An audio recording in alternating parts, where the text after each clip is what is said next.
All right, guys, we are back for episode 33 here with an incredible leader here in our community. Yisbel, welcome to the show. Thank you. Thank you so much for having me. Yeah, I'm excited to have you. I'm excited to dive into your story. And I mean, there's a few things that we want to touch on here. This is the first show back since Hurricane Ian has, struck the state of Florida. And, up north where we were actually very fortunate the way it turned. But Yisbel, which area do you live in and what are you seeing down south there? Yeah, so I live in the Southwest, in the city of Cape Coral, and over there we have a lot of destruction. No power, no gas, no electricity, no water. But now, little by little, 24% of the city of Cape Coral they got power back, and one day at a time. Working towards restoration. Absolutely, absolutely, and we're not going to spend too much time here. We want to get into the real purpose of the show, but there's a lot of people inside of our community, and that are really like, what can we do, right? Like, what immediately, what can we do? We talked a little bit before the show, but if anybody does want to help, what are the avenues that they can connect with you or be a part of this, right? Like, what can they do in order to help down south? Yeah, so by the way, we have a drive tomorrow at noon in Fort Myers. You can contact me if you want to volunteer. There's actually, I want to thank the title company that partnered up, and it's coming from Miami, a truck of food and all different items to help our community. So if you want to be part of that tomorrow, you are more than welcome to reach me out and let's do some. Let's make a difference, right? Let's help. Let's give back. I love it. I love it. I just dropped that there in the comments too. And that's what we're here for, right? Like we're here to support each other and lift each other up. And it's tough times, but out of tough times, a lot of community comes out and people come together. So it's one of the things that is a blessing out of it and a reminder. Um, but yeah, let's not stay. Let's go right into it. That's something that we're dealing with, and it's tough. But I Yeah. think your story is incredible. You're an inspiration to me, and I'm excited to have you here. If you could, for everybody else, just tell them a little bit about you. Tell them about your story and how you came here to be here today. Yeah, so I've been in the real estate business for almost 3 years. I done sales pretty much all my life. My bachelor degree is actually in marketing, which is sales. So I started real estate because I saw a need in this field, and I want to make an impact in others. I wanted to help out people, and I believe that everyone deserves to be a homeowner. So that was my first inspiration, and I want to help. I want to be the guidance, the instrument of that homeownership process. I love it. I love it. I love it. And before coming into real estate, what was the job that you did leading into this? What did you do Yeah, before? so yeah, of course. I was working for the state of Florida in the Department of Children and Families, helping families in need, approving cases for them, Medicaid food stamp. That's what I used to do. And prior than that, I always doing side sales all my life, in different companies. Yep. But yes. I love it. That was actually what my mom did was, that's I was young, but I remember going to houses with her and, a lot of times she'd have me speaking with the kids to kind of like really, I realize now, probably distract as they're having tougher conversations in the kitchen. That's a tough job, man. Like, thank you for doing that because that's a high level of service right there. That's not Yeah. always easy. Yeah, no, for sure. Yes, definitely. And helping and giving has always been a thing. And in this business, as a real estate agent, we need to understand that we're serving and we are giving. It's not about a transaction or a number. I mean, that is important because we have to have some kind of like a log sheet how our business are doing. But the most important out of all this is the people, is being there, is building a relationship and giving and helping.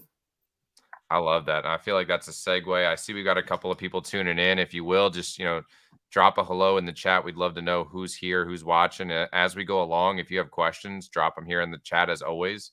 But I think that's the natural segue, right? Like your story, I love having people like you on the show because it's so fresh, it's so new.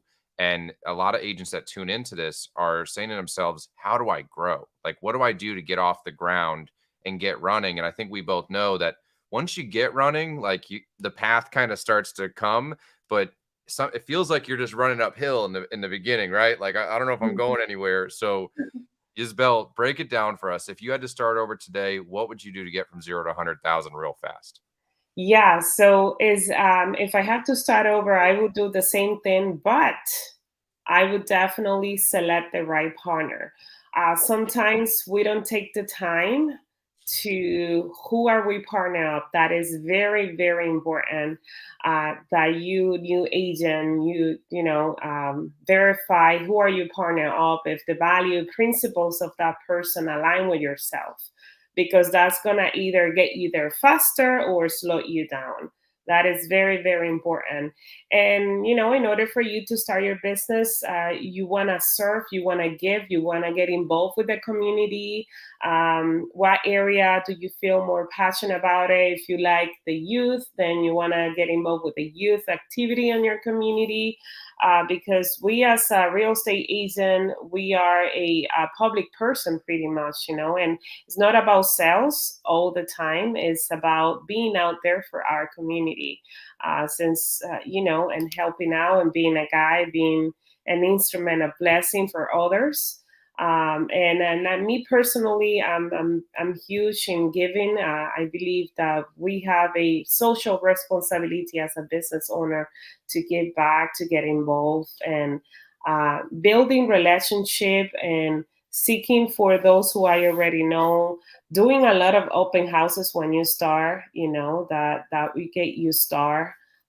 Because when you do open houses, you get to meet different story, different families. And that's how you start getting your first customers. Also, partner up with a team that you believe is the right fit for you as well. I would not recommend you to be as a solo agent. Partner up with a team so they can help you out with the leads, with the trainings, with the guide, and do those open houses. Call the people you know, let them know that you are serving them, and again, be out there in the community, do something, give, and show up. There was some I want to unpack in there. The first thing I heard in there was so important, and it was finding the right mentor, right? And we know this now that when we come in and we hang out with a crazy crew, right? Like they're thinking every time I feel like I've broken down walls and I'm thinking in a larger way. I hear something or I'm in a room and I'm like, whoa, like okay, I'm still limited, like I'm still breaking this down. I think what you said there is hard for some people to wrap their head around. So when they're looking for a mentor, what do you think are some questions that they should ask? Like how do they discover if this person's really not just someone they like, but someone that they can believe in above themselves to allow themselves to break down their walls? Yeah, so that's a great question.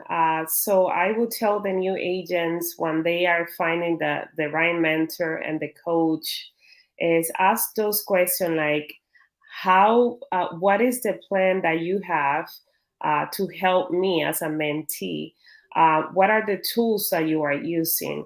What type of weekly training activities are you doing? How many hours or how many sessions are you doing one-on-one with me? So those kind of, it's not all about like, it's not just okay, yes, I'm your mentor, I'm here and done. If you need me, you call me. It's not about that, but you need to find the person that really commit with yourself, that really care, and that is really there and provide you the right tools, the right trainings for you to grow and succeed on your business.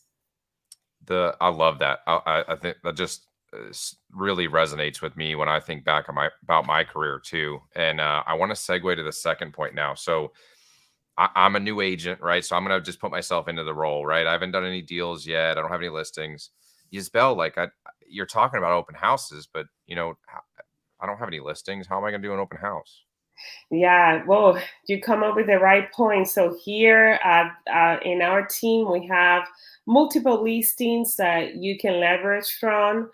You can use those listings and do marketing with your name because you're part of the team. You are now our mentee, our team member. So now let's grow together. I'm going to help you out. I am going to train you. Let's do open house together until you feel good and confident to do an open house on your own.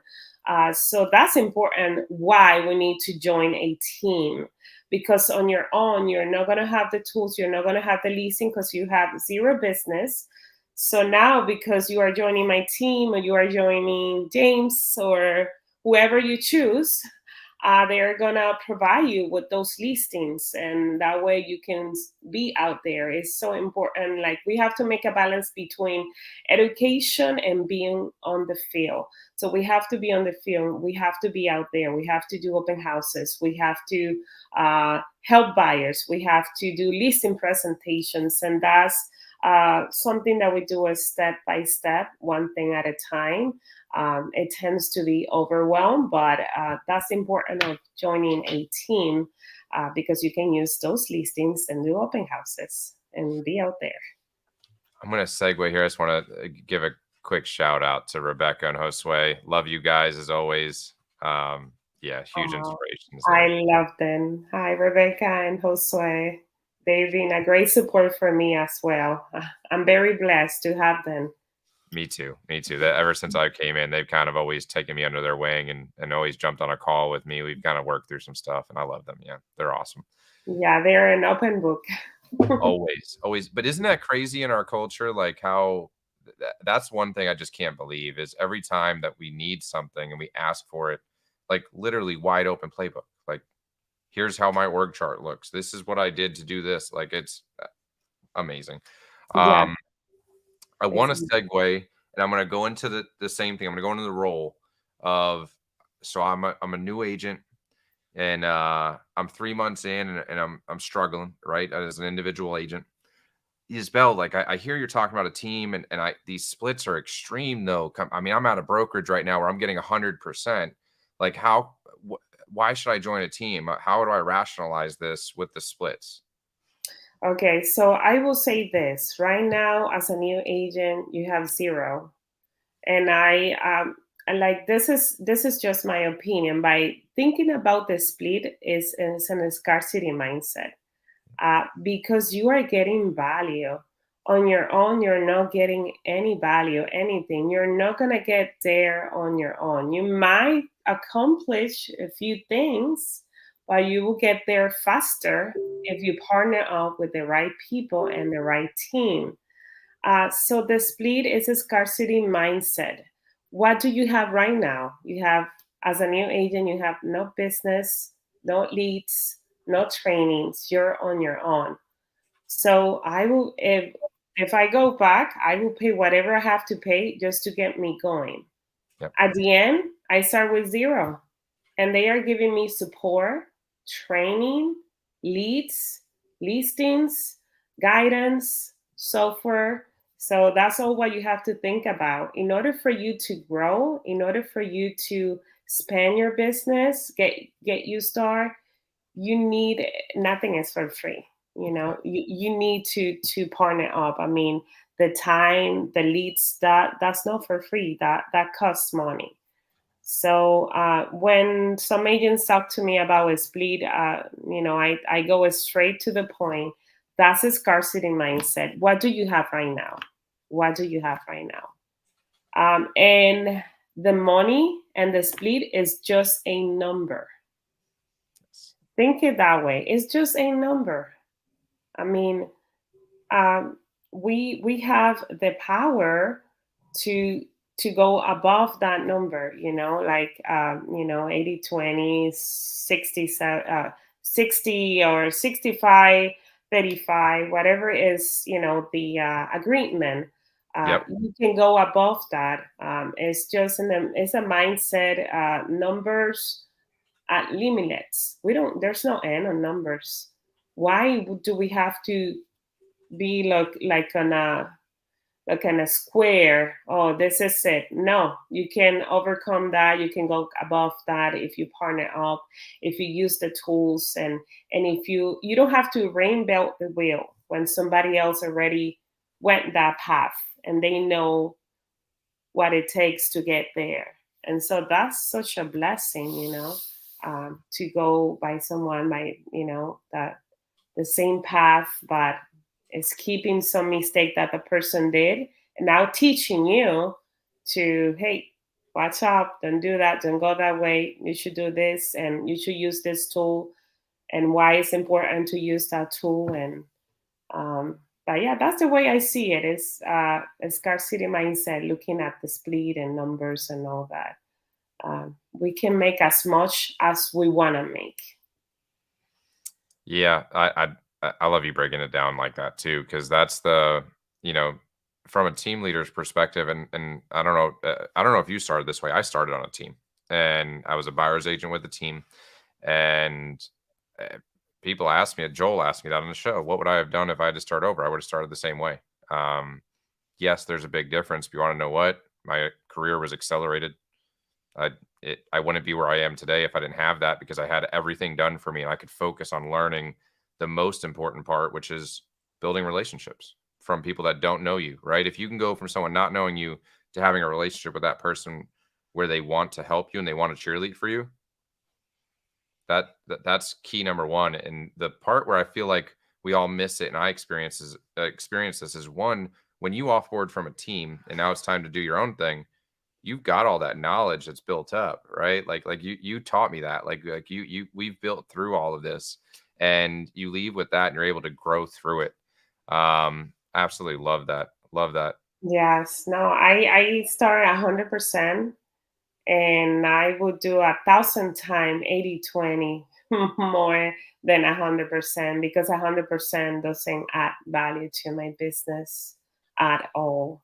So definitely, new agents, just put the things in a balance, and 100%, nothing wrong with it. I'm not talking bad about 100% companies, but No, there's a reason why it's 100%.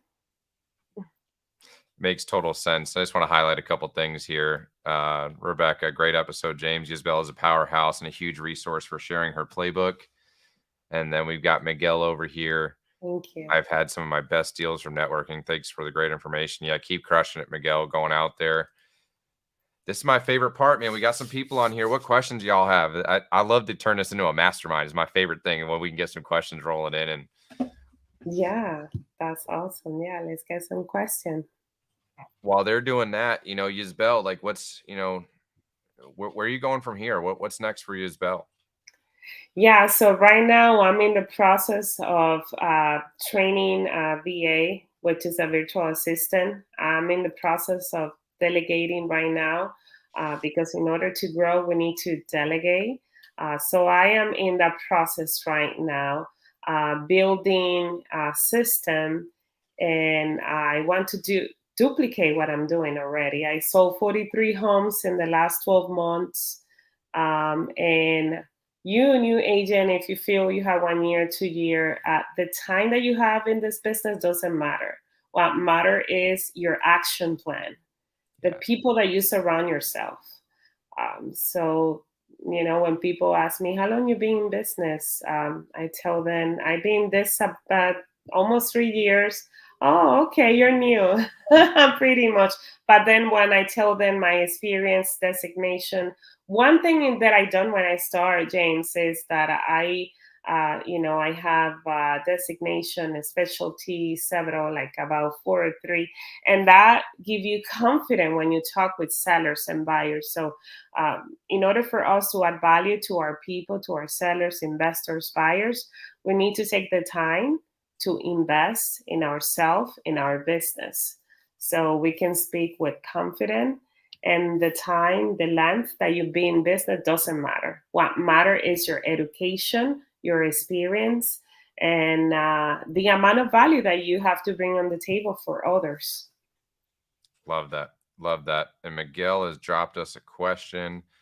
How often do you guys follow up with your past clients, and how many days a week do you prospect to new clients? You want to take this one? I'll go second.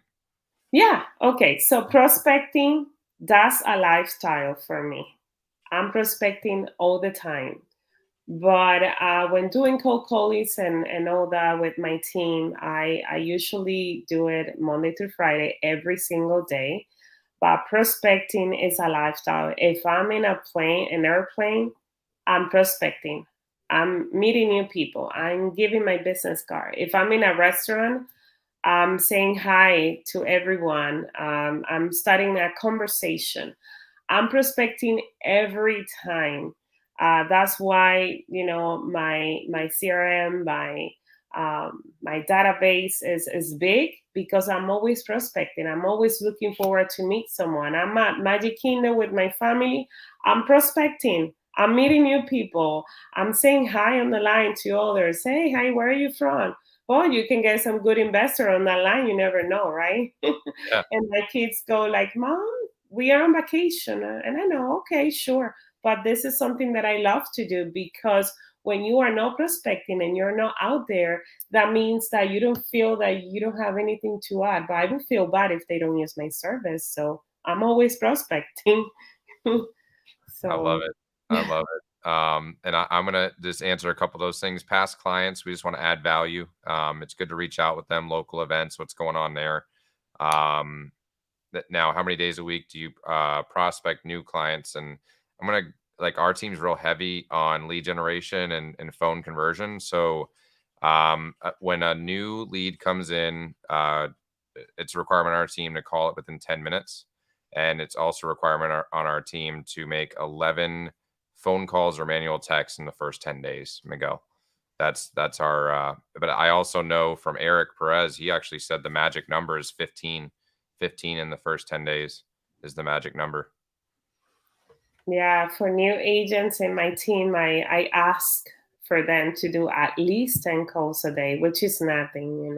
Yeah. But for the new agents, um, we focus a lot in listings. So we do have a red export text system, and yeah, so we do get a lot of listing. But the cold callings, the prospecting has to be on your schedule at least 2 hours every day. You're welcome there, Miguel. Absolutely. And I see we still got six here, man. Let's pile in these questions.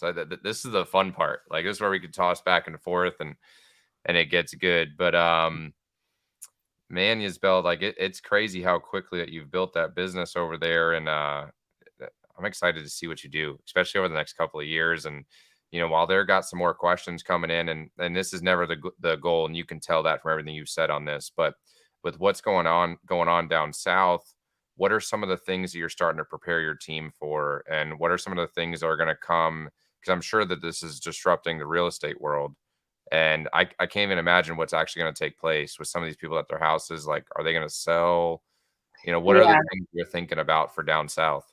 Right. So right now we are focusing on investors because right now is when we see a lot of cash buyers, which is investors, that are looking for the opportunity to renovate this home that doesn't have any insurance and resell it. So we are focused on the opportunity to help, but at the same time, to create leads where there's no leads. Well, there's destruction right now. I always say that in every crisis, there's always someone making money. I want to Absolutely. be the one. I want my team to be the one making the money. Yeah. There's always someone making money. There's always an opportunity. When on 2008, I don't know if you were in business. I wasn't. I wasn't in real estate, but as a short sale foreclosure resource specialist, I see how you do the short sale process and the foreclosure, how you deal with the banks. So uh, we are going to get those, not that many, because our market is still stable and we still have a lot of demand. It kind of slowed down, but there's always an opportunity. So get prepared, educate, and find a process to get those investors and cash deals. that are going to happen in my area in the Southwest. So they're coming a few. They're coming. Yeah, absolutely. I agree with everything you just said there. And, it's something you have to identify as a leader in the industry. If you're down in that area, even up in my area, I've got a little bit of a focus there because of there is opportunity. And you know what? I think this goes back to Coach Burt. What Coach Burt says about money only changes hands when problems are solved. There's problems right now, and there's going to be a lot of heartache that's going to come through this. And the solution really might be for them to sell to an investor. So it really helps for us to be involved to make sure it's the most fair for both parties. Like one of the things that's always scared me. I don't do any wholesaling, but I know of a few people that do. That part just breaks my heart to think about. Like, you're gonna call somebody who, let's just go with the scenario of it's an older woman. She doesn't look at TV, she doesn't look at the internet, nothing. She's sitting on a house worth 1,000,000, and the wholesaler gets her on the phone, and she's like, "Oh, I don't think you'd ever give it to me, but I'll take 400,000 if you guys are willing to pay." Because in her head, that's what it's worth because she doesn't have any knowledge. She doesn't have anything to tie into.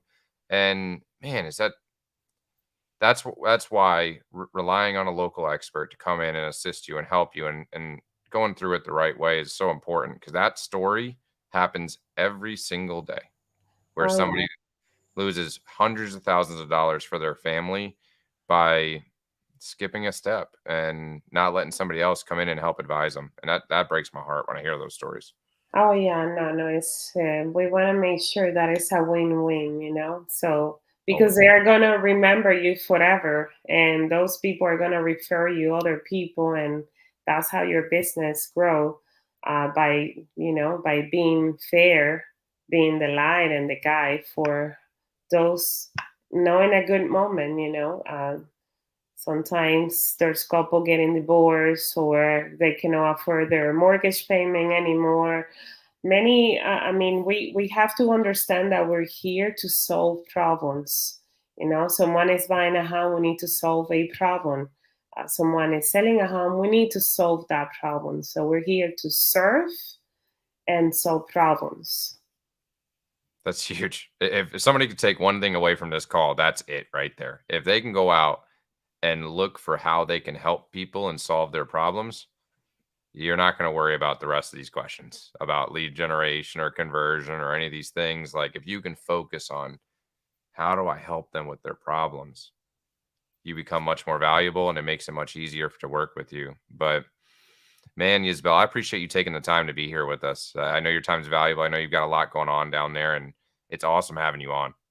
Thank you so much for having me. It's been I love what you're doing, James. You also are an inspiration. You're doing great things and how you build your team. And I'm blessed to be part of this amazing circle of great leaders like you. We're all blessed, man. We all have each other. We're all growing together, and I appreciate the compliment. It's we're all fighting this thing together. We're all getting through it. Eli just said hello. He jumped on there. Um, Hi, Eli. yeah, you rock, my friend. And thank you so much for being here. And thank you for being a leader for our community and just having a great heart, like always coming from a place of service. Yeah, that's right. That at the end, that's all about. Yeah, if we Awesome. have a business and we're licensed, it's because there's people with needs. So that's all about serving. I love it, man. I love it. Thank you for being here. Anything you want to leave them off on? Any last words for them? Yeah, no, just show up, have the right attitude, partner up with the right people, and you got this.